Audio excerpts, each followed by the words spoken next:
Hey there guys, what is going on? Sai here and welcome back yet again to another Gran Turismo 7 setup video for the channel. Today guys, we've got a Jeep Willys MB, and this is quite a fun little car to drive in my opinion. It's got loads of grip, doesn't have a lot of top speed, but it still provides some really good racing, and yeah, I do really quite like this thing quite a lot actually. But let's go ahead and look at the settings for this car. So I've got two setups for this particular car. So I've got the unrestricted maxed out setup, and I've got a 400 pp sport hard setup as well.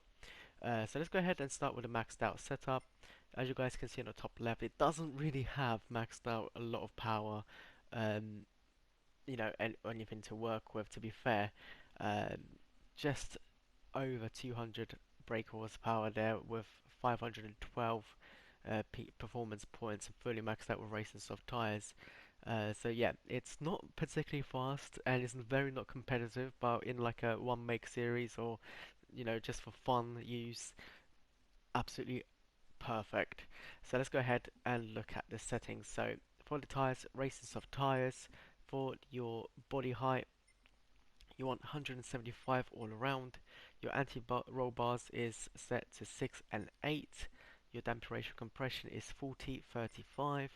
Damper ratio expansion is 48 all around. Natural frequency is 2.95 at the front, 3.05 at the rear. Negative camber angle is 0.5 all around.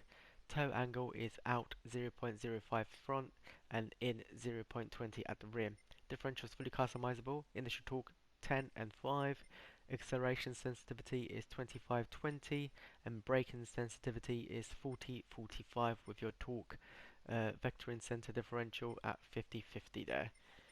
Moving down to your aerodynamics, can't do anything to those parts there. ECU outputs are 100%.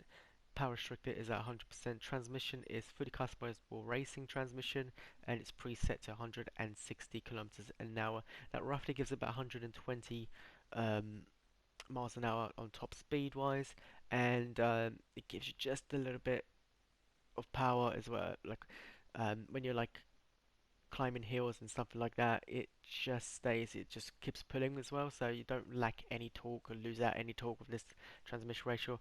You could probably go for 170 if you want to, depending on the track. I leave it 160. I think it's really balanced out and suits the car nicely. For a turbocharger, you want to equip the medium RPM turbocharger. The high RPM, as you guys can see, it doesn't produce enough torque um, early on, so you lose out in performance there. And if I just equip that, so you can see just a smidge of performance decreases, but so does your acceleration performance. If you can look on the comparison there, in the blue it's the high RPM, in the white you've got the medium RPM. So 0 to 25 miles an hour, 14.8, and then you got 15.5.